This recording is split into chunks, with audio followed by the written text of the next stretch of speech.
جو جو جو جو جو جو جو جو جو جو جو جو جو جو جو جو.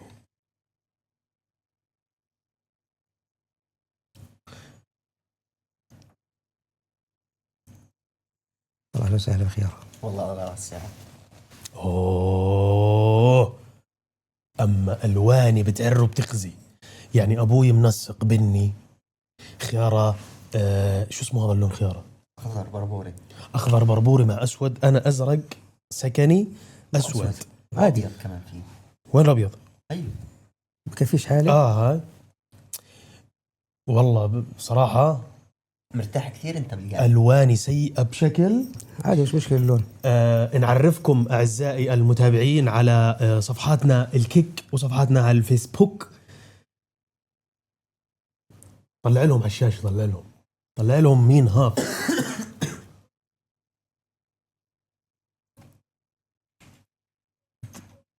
طلع. ما طلعت على الشاشة. ما طلع؟ يعني ليه تأخرت إخواني خيار أبوي اللي عمره 60 المفروض قحقح. أنت يعني هسه بنقحق مين الختيار؟ كمان شوي بنقحق. أبو عمر. حياكم الله. مين عرف أبو عمر؟ أبو عمر أسطورة من أساطير السوشيال ميديا. أوه. على راسي عم أبو عمر. الله يسعدك. الله يسعدك. والله على راسي حبيب قلبي. نتشرف فيكم صحيح بصراحة. عم أبو عمر كيف شايف علي؟ والله الحمد لله علي من الشباب الجيدين. الشباب الجيدين الملتزمين الأخلاق عالية. حلو. وبكفي ابني يعني. بكفي ابنه. هاي الحالة. فخور فيه عم. شهادة. فخور فيه. الحمد لله طبعا. خلاص هات المايك. عشان أعطيك معلومة لما أعطيني. نبلش كذا بالكاميرا بتفصل. مش مشكلة عادي خليها تفصل. فعشان تكونوا عارفين انه موضوع انه لما قال اخلاقه عاليه وكذا وتشرف ابني وما ابني بدنا نروج لك بدنا نزوجك. هذا اللايف هو لايف عشان عمي والبنت ينتبهوا. تصدق يابا انه قبل شوي اجاني رفض. شوف لا يا رجل اقسم بالله. شوف هم الخسرانين. شوف لا حول الله. شوف اقرا. لا اقرا تحت انسى. شو اقرا المسج. سمعنا يا عم. اقرا المسج. اقرا علي صوتي. ما في. طيب هات. والله شكله ما في نص. لا الابيض. اقرا الابيض. الابيض. ما هو الابيض. ايوه. يسعد مساك يا قلبي. كل عام وانت بخير. والله شكله ما في نصيب لانه البنت رجعت حكت لي نفس الاشي مش مفكره بالزواج حاليا. طب نستناها. شو استنى؟ فاضي انا. انت حر. انت خسران. فاضي انا. ترى عليك جيزه هاي مش لعبه ولا بغض النظر. بعدين انت لسه صغير تتجوز ليش؟ شو بدك النسوان؟ بلع خيارة بدنا نحافظ على اللغة. يا الله خير. حافظ على اللغة. أنا مش طالع فيسبوك. مش طالعين فيسبوك بس كيك. مش مشكلة خلاص بنركز في مكان واحد أحسن. استنى هسه بطلع الستريم كي باخذه مرة ثانية وبطلع. المهم قبل شوي رفضت. شو ردك على هذا الكلام؟ والله كل شيء نصيب. بدك تكون عندك سعة صدر. لا يابا ابنك ارتفض يابا. طيب عادي. شو اللي عادي؟ عادي. أول واحد بيرتفض. يا ريت أنا لما رحت أطلب أمك رفضوني.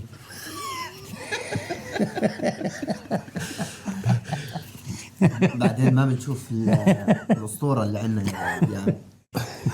كيف بدي أحط لك إياها يابا؟ معلقة بهاي. أوكي شايف يا ريت لما رحت أطلب رفضوني. كان أنا هسه مرتاح. ندمان يعني؟ ندمان؟ حزنان. والله ندمان. شوف احنا يابا هذا برنامج مبني على الحقيقة. ما هو الحقيقة. يعني ندمان مش ندم يعني. هل انت ندمان انك اتجوزت؟ انت اي سنة اتجوزت؟ 87. لا هسه مش كان عمري يعني؟ ايش كان عمرك؟ 23. ندمان انك اتجوزت بدري؟ يعني المفروض 23 تجوزت عام؟ 23 المفروض توسعت مداركي. شفت يعني وقلبت يعني انت قلبت؟ يعني قلبت مثلا. قلبت نساء؟ يعني مش قلبت يعني تفرجت يعني شفت. شاف حياته يعني. كيف اقول لك يعني لازم طلع راح اجا. ما هو هون المقياس تبعه بصير مختلف تماما. ليش؟ ما بمقياسك يعني ممكن مقياسك يختلف، ما يعني ما ترضاش تاخذ امي. طب ما هذا يوم السعد، هذا بصح له ما ياخذ شمك ويقول لا. المهم كان يعملنا طوط. عملنا طوط. كل شوي يعمل له طوط. وفت معانا طبعا يا اخوان انتوا جايبين الطوط عندي. لحسن حظه لحسن حظه وهو ماخذ راحته ومتجلي، لانه انا امي في عندها مشكله في السمع، فهي ونايمه هسه. لا صاحي شفتها، لا بس هي اكلنا هوا هسه. العتب وين؟ اذا بناتك شرحوا لها. لا ان شاء الله ما بيشرحوا لها. انا عارف فهمنات وعيات. فهي سمعها شيء خفيف، فهي مش سامعه شو بهبد حاليا لو كانت بتحضر. عشان هيك هو متجلي ولا تخيل يا عم ما اخذ راحته. تخيل يا عم ما هي حتحضر، هي رايحه تحضر. هسه هي حيفرجوها قاعدين مع بعض وبدردشوا مش عارف شو. حلو بس ما حيشرحوا يعني مثلا. ورطني اكيد اذا حكت امي شو بحكي، اكيد خواتها حيحكوا لها عن زواج علي. ليش ما تحكي هالحكي هذا قدام اول؟ هسه جاي تحكيه بعد ما ورطت؟ لا ما انت خلص ما راح ينخرب بيتك، تخافش. راح تروح على مسامح كريم انت وياه. لا ما هروح. راح تروح على مسامح كريم. لا رايح انام هون. بقول رايح انام هون. طيب انت بتقول له توسعت مداركك، يعني انا صار عمري 30 سنه. انت لفت وشفت يعني. هل المفروض خلص هيك يعني اكتفيت الامور عندك. المفروض هسه شو اللي طوط؟ ما طوط. لا ما انسى احنا برودكشن كبير. برودكشن كبير. هسه المفروض انت هسه تبحث عن شركة حياة وتتفهمها وتتفهمك وبس، يعني تبلش خلص حياتك الزوجية. طب ما انا قلت لك قبل شوي اجاني رفض. في غيرها بيجي. ماشي انا عارف انه كثار، بس طيب 1000 واحدة بتتمناك. هيك امي كانت تقول لي وانا صغير. متأكد يا عم؟ كانت تقول لي 1000 واحدة بتتمناك، في الاخر ولا واحدة طلت على زقمي. لما اجت هاي ما صدقت، قلت فرصة ورخصة فتوكلت نرجع نقول انت ندمان على زواجك البدري، مش على اختيارك. لا مش على اختيارك. بقدرش احكي انه اختيارك ما دام انه على اللايف بفضحك وتجيب حقوق المرأة. ما دام في مراقبة. لا ندمان على الوقت بس، على العمر كان صغير. يعني انت هسه حاليا بتشوفني انا في وقت مناسب اني انا هسه يعني وقت مناسب صح. 30 انت صرت؟ 30 للاسف. طلع والله كبرت. والله كبرت. اقسم بالله مبين اكبر من ابوي. تعرف انا قديش؟ احذر 25 26 سنة.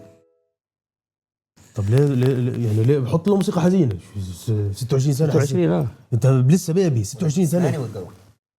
انت من الدخان. والله من الدخان مو زي تجوز خير لحق حالك. عن جد اتجوز على البدري ولا على البدري احسن لك. ادور يعني عشان تلحق تخلف. انا خلفت قبل علي 3 بنات، بعدين اجى عمر، بعدين علي، بعدين بنت. صح؟ يعني علي ترتيب الرابع الخامس. لا انا قبل الاخير، انا كنت المدلع يا اخوان. بس قبل الاخير ولد، يعني كان ولد قبل الاخير. طيب شو في عندكم اسئله لابوي؟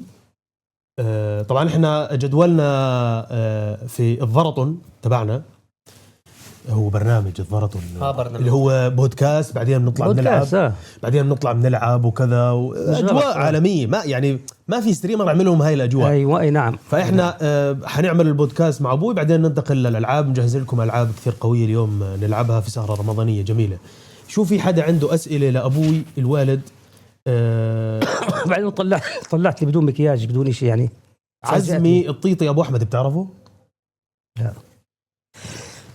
مهما كبرت بضل عقلك لسه صغير، بدك دروس من عمك ابو احمد الطيطي. شو بدك ابو الطيطي؟ عادي بنتعلم. وين ابو احمد الطيطي؟ انداري بنتعلم. طيب. يا ابو احمد عادي ما في مشكله. الانسان بيموت وبيعيش وبيموت ويتعلم. كونك خبره في الزواج كم سنه؟ من 87 لهسه 34. لا شو 34 سنه؟ لا يا زلمه كثير والله. احنا هسه 26 وارجع لورا. حسب لنا يا خيار على 23 خليل على الكالكوليتر وطلعها على الشاشه. 49 سنه يا زلمه. كثير والله. لا شو 49؟ 39 39 39 سنة 39 سنة. لما تجوزت انبسطت يعني؟ هل الزواج استقرار عن جد ولا مسؤولية كبيرة؟ لا هي كان استقرار. تغيرت حياتك؟ أنا كنت استقريت طيب احنا شباب المستقبل. وتغيرت حياتي للأحسن وصرت زي ما أنت شايف قاعد بجلس وأموري صارت أحسن وسبحان الله حتى الرزقة زادت يعني هذا إشي عن جد موجود؟ موجود. يعني بس أنت تنوي على الخير لأنه هذا خير يعني كل ولد بقول لك بتيجي رزقته معاه. طبعا. طب أنا لما جيت شو أجاك؟ والله كل الخير يعني الحمد لله أموري كانت كويسة. والله لا جد. هسه يعني دائما الأب بكون عارف إنه والله أجا هذا شوف والله فتحت هون. أنا لما جيتك شو فتح معك؟ لما فتح صرت عندي مصلحة مناشير. مناشير اللي هم هون في مناشير حجر. الماكينة التي تقص الحجر الذي نبني به البيوت أو نلبس به البيوت. واشتغلت في تجارة الحجر ما شاء الله. يعني أنا فتحت لك كثير شغلات. الحمد لله أمورك يعني كويسة، كان وجه خير. وكنت تعطيني مصروف ربع ليرة رغم أني أنا جبت لك كل هاي الخوازيق. أكثر شيء كنت أعطيك مصروف، يعني أنت وأخوك كنت كل يوم أعطيكم مصروف وأوديكم على المدرسة الصبح الساعة 7:30 على 8 تكونوا في الدار. عمر والله مو أنا لا والله عمر والله عمر يا إخوان، أنا مو أنا عمر. أنا ما كان يطلع من حاجة أوديهم لهم راجعين. أقول طب ليش تضحكوا علي يا أخي؟ ظلوا في الدار أحسن. طب هسه عندنا سؤال. أنا ثار فضولي ولعت. صار عندك فضول؟ قبعت معي يابا. ولعت شدت عيل. ليش ما طلعتني نلعب كرة قدم؟ إذا ما أخذتك على نادي الوحدات يفحصوك مرة، وأنت عارف عندنا النوادي الواسطة فيها كل شيء، بعرفش حاجة أنا. أوكي. رحت معك على نادي الوحدات وخششونا في البركس اللي بيلعبوا فيه الشباب، والمدرب جاء بده يفحصكم، لف وجهه على الحيط الثاني كان يحكي تليفون، خلص تليفونه وقال لكم اطلعوا وروحوا، ما حدا يرجع. يعني ما شافش اصلا اللعيبه ولا شاف اللي بيلعبوا. قصدك نادي الوحدات في فساد؟ يومها صح هذا الاشي صار قدامي. يعني بتحمل مسؤوليه كلامي. يعني رحت انا وياك واليطاوي ابن اليطاوي. هسه ابن اليطاوي بيلعب في الجزيره كانه. يعني هل مشكله نادي الوحدات هي مش مشكله نادي الوحدات لحاله؟ كل شلبايه ابو شو اسمه بعرفش مين اللي كان ايامها، انا ما كنتش اتبع مين اللي كان، بعرفش. يعني انا بلبسه في شو اسمه بشويه. ما بعرف والله، ما بعرف عن جد. يعني كنت يعني زياد شلبايه. قصدك زياد شلبايه هو دمر، يعني هو ما استقطب موهبتي وعشان هيك انا كنت اشجع الاهلي في هذاك الزمان. يعني الاهلي كنت اشجع الاهلي. طبعا الاهلي اللي ماسكينهم جماعه شراكس. فابوي الاهلي شكله كان، لانه كان يظل يروح على رويشد فيها شراكس وين؟ لا والله ليه لهم الشراكس؟ حبيت اهبط. يعني انت لما ما طلعتني لعب كرة قدم كانت عشان مصلحتي؟ لا مش عشان مصلحتك، انا بدي اياك كنت تلعب، مع انه يعني عندنا كرة القدم يعني في ذاك الوقت ما كانتش مغرية. صحيح. يعني كانوا لعيبة النوادي عندنا يشتغلوا في الأمانة، يشتغلوا في المؤسسة، يشتغلوا في الخضرة، يشتغلوا عندهم محلات كرة. كان في عندهم محلات مرة في يعني أدوات رياضية، جزء منهم طبعا ما كانش فيه اهتمام في كرة القدم. يعني ما كان، أو ما بدري، يعني ما كانش يعني لسه العالم متفتح على الشغلة. طيب أكيد مر عليك فترة من هالفترات بس تفرجت علي أنا أكيد عملت إشي عاطل، تمنيت إنك ما خلفتني. لا ما تصلش لهالمرحلة يابا. لا أنا كنت يعني كنت تغلطوا مثلا. يابا هذا بودكاست لازم فيه لمسة حزن. لا فيش فيها لمسة حزن. ايش يعني؟ اصمتنا موسيقى أتبلى عليك، موسيقى حزينة. موقف آلمك يعني؟ لا ما في مواقف ألمتني. يعني أنا طول حياتي الأبو دائما قلبه رحيم، ما بتألمش من ابنه. بس هو أنا بقول لك في مواقف مثلا كنتوا تتعاقبوا عليها. صح؟ طبعا يا إخوان. أبوي مرة واحدة ضربني في حياته. بس عشان مصلحتك. اكيد عشان مصلحتي. وانا كمان مره واحده ضربني يومها رسبت بالرياضيات. والله لا انا مش عشان رسبت، انا نسيت بالضبط عشان شو، بس مسك كاسة الشاي بدأت ترموا على الحمام على دار الجيران.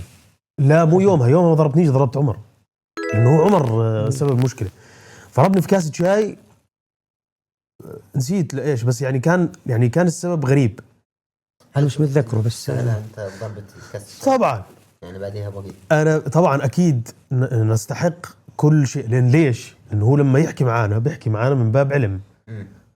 يعني هسه انا لما بدي اجي اربي اولادي، ما انا عارف انه هذا غلط، صح، بعرف انه هذا الانسان ما يروح لما كان زمان يحكي لنا لا تمشوا مع هذا، هو عارف، بس احنا ما كناش عارفين، احنا نقول لازم هو مكبر الموضوع. هسه الابو لما يضرب ابنه بجوز يعني يضربه اكثر ما انه لو بده مثلا يعني واحد من الجيران يغلط ويضربه، ما بتكون نفس القوه اللي بيضرب فيها ابنه. ليش؟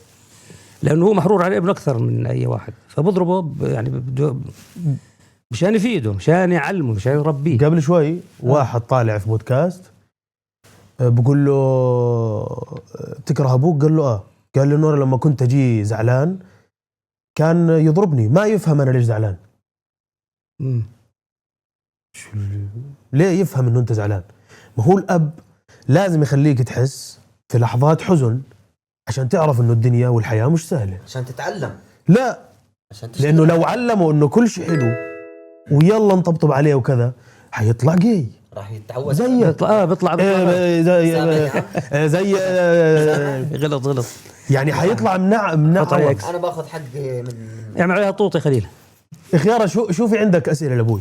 والله محضرني على التليفون. محضر احلى جورج قرداحي. اوف تفضل. بلش اسال. تفضل اسال عادي. بعد المايك عادي، المايك مو صريح هيك صح؟ خلينا نشوف اسئله المتابعين. اسمع، سؤال من المتابعين سؤال مني، شو رايك؟ اوكي كثير هيك بيضغطوني. ناخذ اسئله من الفيسبوك ومن الكيك يا اخوان. كمان فتحت على الفيس؟ فاتح. اسال ابوك شو رايه فيك، هذا لبين ما يلاقي، هو محضر. شو رايك فيي؟ انا ما جاوبت من بدايه الحديث، جاوبت انه رايي فيك انك زلمه محترم وكويس، مش لانك ابني. يعني كانسان عادي. طب انا يا عم شو رايك؟ ممتاز وخياره محترم، زلمه محترم. طب شو رايك في كمشهور؟ يعني شو رايك في محتواي؟ محتواك ممتاز، لانه فيش فيه لا قله ادب ولا اساءه لحدا. محتوى رياضي، والرياضه انت عارف يعني العقل السليم في الجسم السليم، وكره القدم بالذات يعني صارت لغه عالميه تعتبر، الكل بحبها والكل بتابعها، ما فيش فيها يعني اساءه نهائيا. خلص شيل صوت الموسيقى. انت شلتها. ومحتوى جميل يعني حلو. طيب شو كان في سؤال؟ يلا تفضل. ابلش اسال؟ طيب بقول لك يا عم، شو اهم نصيحه بتعطيها لابنك بهاي المرحله؟ طبعا اول شيء بنصحه يظل ماشي على نفس الخط، لا يروح يمين ولا شمال، ما ينحرف، ما ينغريش ولا يصير عنده يعني كيف بدي اقول لك شوفة حال. يطمع في الحياة زيادة، يظل ماشي على نفس النهج. هاي اللي بتمناه. حلو. طيب شو أكثر إشي بتفتخر فيه بابنك؟ والله الواحد بيفتخر في ابنه لعبي مثلا لما يكون ناجح. والحمد لله يعني حقق نجاح كويس. متابعين ما شاء الله يعني أعداد كبيرة، و يعني عمل على حاله بالرياضة، لعب، يعني صار في عنده شوية لمسات حلوة. والله عنده الكل بس يعني يشوف لعبه بنبسط عليه. صحيح مش منتظم بنادي أو مش ملتزم مع نادي، بس له يعني حركات حلوة. بنفتخر فيها طبعا. طيب ماشي، نسأل السؤال هذا. طيب وين بتشوف ابنك بعد 5 سنين؟ بعد 5 سنين بشوفه ان شاء الله مراتي وين تكون؟ يكون طوط يا خليل طوط. لا شوف يكون عنده زوجة ويكون عنده أطفال ويكون وضعه يعني؟ ويكون وضعه إن شاء الله كمان أحسن من هيك إن شاء الله بعد 5 سنين. حلو. كيف كانت علاقتك فيه وهو صغير؟ علاقة أب وابنه، مهتم فيهم لأنه مش لحاله كانوا 6 وحياة كانت شوي يعني فيها شوية صعوبة، شغل وبدك تهتم فيهم، بداية حياة بالنسبة لي كمان وببني في نفسي لأنه تجوزت وأنا صغير وبنيت حالي الحمد لله يعني بفضل ربنا طبعا. بنيت حالي لحالي يعني بدون مساعدة حدا. يعني ما ركنت على حدا؟ لا ولا على حدا ولا ركنت على حدا ولا إشي، بالعكس ساعدت إخواني كمان في الدراسات. كلهم الحمد لله درسوا، كلهم خلصوا جامعات كلهم، وبعديها بناتي جامعات. هذا مدرس الحارة. شايف. وكنت متمنى علي ينجح، قال لي اعتبر لا بالدراسة. هل زعلان ان انا ما كملت دراسة؟ والله في البداية كنت زعلان، بس هسه لما انت يعني نجحت في حياتك نجحت في حياتك العملية، كله نجاح يعني، هيك نجاح وهيك نجاح يعني انت المهم عندك نجاح طبعا الحياة، مش يعني الحياة طبعا. بس انا في الدراسة كمان يعني اسألني في الدراسة. لا انت في الدراسة كويس، كنت انت نجحت في الدراسة بس ما استمريت في الدراسة. ويا اخوان كان عنصر الواسطة بعيد جدا. هسه ابوي كانت وظيفته هو ماسك امن الملاعب في المدارس. هو حارس المدرسة. انتقلت على المدرسة على عنده، رحت انتقلت على المدرسة اللي انتقل عليها الثانوية، خلص استقال. فأنا ما استفدت منه شيء. أي واسطة حتى لو يعني ما استفدت عنصر الواسطة، إنه أنت فاهم هذا واسطة إيش؟ مرة أخوك عمر سود وجهي في الواسطة اللي هي شو اللي هي؟ كان حامل 4 مواد. أوكي. فتنا على المعلمين المحترمين أصحابي، قالوا يا زلمة هو عادي، هاي المواد في الإكمالات بنجح على طول، بس بمزحوا معي ويجيب لك كيلو كنافة 2 كيلو كنافة. قلت ماشي. نزلت على أستاذ المشغل صديقي وصاحبي وحبيبي، ليش نذكر اسمه؟ لا المهم اللي هو بيقول لي الأستاذ بيقول لي والله لولا ما هو ابنك يا أبو عمر أستاذ أحمد لا أعمل وأسوي فيه. خلص والله مش لا لسه مش أستاذ أحمد. بدناش نفضحه تبع التجليس. اللي هو عمر نص بيقول لي شو مالك أنت كل راس مالك كيلو كنافة. فضحني سود وجهي، خلى رقبة تصير قد البرغوث. ليش أقول قد تبع البرغوث؟ خرب بيتك. جابني كتاف. طب هل بقيتش أحب الواسطات كمعيار، واندمت على الواسطة كمعيار فضايح؟ هل ابنك الكبير كان فاضحك أكثر من ابنك الصغير؟ ما هو الكبير، هذا الكبير دائما مدلل وإله يعني له الأولوية في الأمور. هو البكر. طبعا هذاك عمر مش البكر، كان الأول في الأولاد. طبعا كان مدلل. هذا اعتراف على الهواء مباشرة انه انا كنت بعاني. هذا كان مدلع ولا كان مدلع، هذاك مدلع. كان ياكل اكلك. والله كان حسبي الله ونعم الوكيل. حسبي الله ونعم الوكيل. هذا اثنين نفس المعزة، بس هذاك عشان الأول كان الكل يدلله. عادي. طبطب له يعني طبطب له ايش؟ لا بس هو أخذ حصته في الحياة كمان معنا يعني. مرة أبوي كنت أخذ معي في البكم على المدرسة. مرة أبوي جاب يمكن 3000 طوبة، حطهن في الشارع، بدنا نطلعهن على السطح مسافة بعيدة، 3000 طوبة. فكانت جمعة، أبوي قال لنا بالليل بدي أصحى على صلاة الفجر، صلاة الجمعة ألاقيهن طلعت على السطح. فأنا الفجر قاعد مع عمر وقاعد بتذمر، بقول له يزم في أب بيخلي أولاده ينقل 3000 طوبة يطلعوهم على السطح؟ طب ما في عمال، في كذا، في أب بيعمل هيك. والأخ كان يسجل لي فويس. سجل صح. نزلنا على الدار، فتح الفويس. يا زلمة وأنا قدك كنت أشتغل مع العالم في رفع الطوب والبلاط والحجر والرمل، شغل في مصاري. أنا ما أنا كان لله والوطن. أنا عاقد لك طابق 160 متر اللي هو الاستوديو القديم اللي انا كنت اعمل فيه دور انا الأبطال عاقد ده. لك طابق 160 متر، وهذول الطوب بدنا نلف التصوين فوق. قلت لهم يا اولاد يا اولاد يا محترمين، يا اولاد بدل ما تجيب عامل او اثنين يكلفوني 100 ليره رفعهن، تسلوا فيهن ارفعوهن، حطوا هالسيبه الخشبه واطلعوا عليها وطلعوا الحجرات. هذا ما غلط. صاروا يقولوا لي بدنا بنقدرش. لا ما قالوا. هذا الصح. شوي قالوا لي خلاص بنطلع. بعدين شوي اللي هو جايب لي الفويس عمر بيقول لي شوف انا بدي بس علي اللي ما بده. سمعني الفويس. انا كنت يوم الجمعه بنام لحد نايم. الظهر وبقوم بعد هذا بروح على صلاه الظهر. قلت لهم خلاص روحوا اللي بدي انام. بعدين صحيت بيني وبين نفسي قلت كيف؟ طب انا كنت وانا قدهم اشتغل احمل واجيب واحط. عملت هالكرباج بربيش وطلعت عليهم. تهسى زي ما الله خلقكم كطلعوا الطوبات على السطح.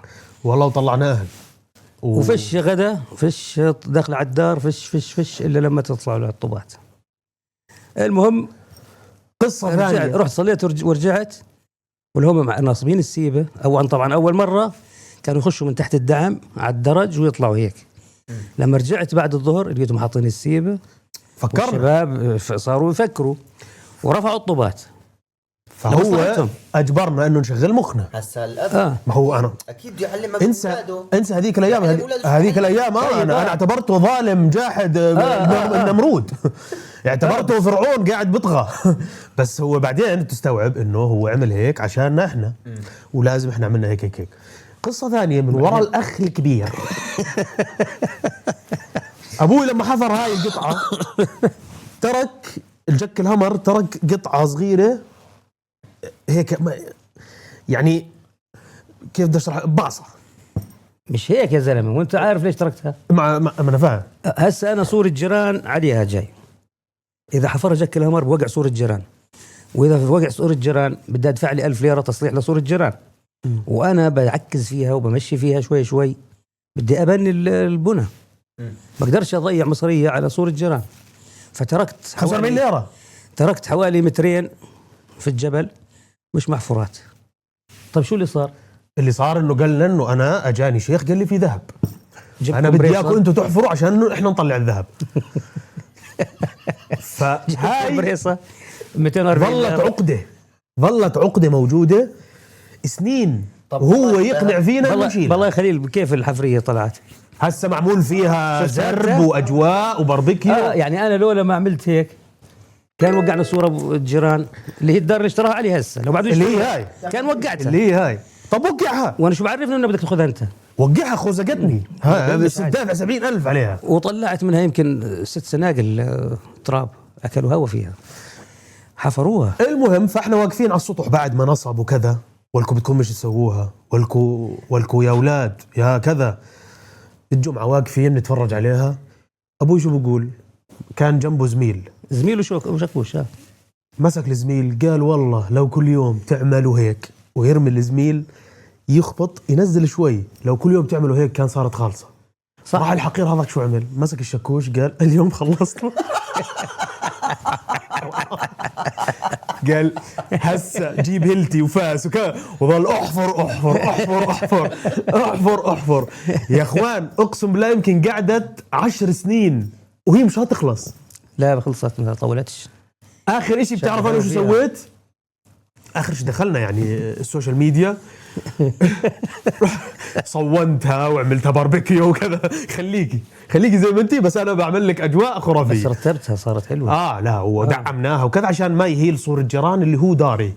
هسه بعدين طب لو داري كانت زمان بتخليها تهيل؟ عادي لو وقعت منا وفينا يعني عادي. صح. تحياتنا بس لجارنا. ارتفاعها 6 متر ووقع السور شو بده يضبطها؟ فالاخ الكبير كونك انت اخ صغير. انت فوقك 2 صح؟ فوقك 3. الله اكبر. فوقك الثلاث. فوقك الثلاث. انت مالك علي؟ انت مدارب اليوم انا قدام ابوك. يعني فوقك 3 يعني مصيبه. انت كل اشي بيعملوه اغلاط انت اللي بيجي فيك. هسه احنا يعني انا لما عملت هيك مش لمصلحتكم مشان اوفر على حالي شوي. هسه طبيعي هسه ما بقدرش انا يعني يا دوب ملحق عليك وكنت. ليش قصدي؟ الحياه بقت يعني فيها شويه صعوبه. اشتغل ليل نهار، صح ولا لا؟ يشتغل ليل نهار طيب. عشان يجيب لاخوي عمر ايه بيض ياكل. انا كنت اكل البياض، هو ياكل صفار وبياض وكل شيء، انا اخذ عشان هيك كنتوا اثنين تحشوا زي هذا. يا انا ما كنت اكل زمان والله، انا كنت كثير محافظ. كيف بقيت ناصح الآن؟ انا ما كنت ناصح، انا كنت اول ما بلشت على السوشيال ميديا بقيت قد البرميل، الله يسعدك. بقيت تاكل مع عميان نقول. شف سف صح ولا لا؟ انت ليه بتاكل؟ لحقته ولا لا يا خيار انت؟ جبته في لحقته مزرزر؟ لحقته برميل اصلا. انت لحقت خياره وهو خياره؟ لحقته هسه بوكسه. طيب عادي طبعا بكبر وبصير يدير بكبر.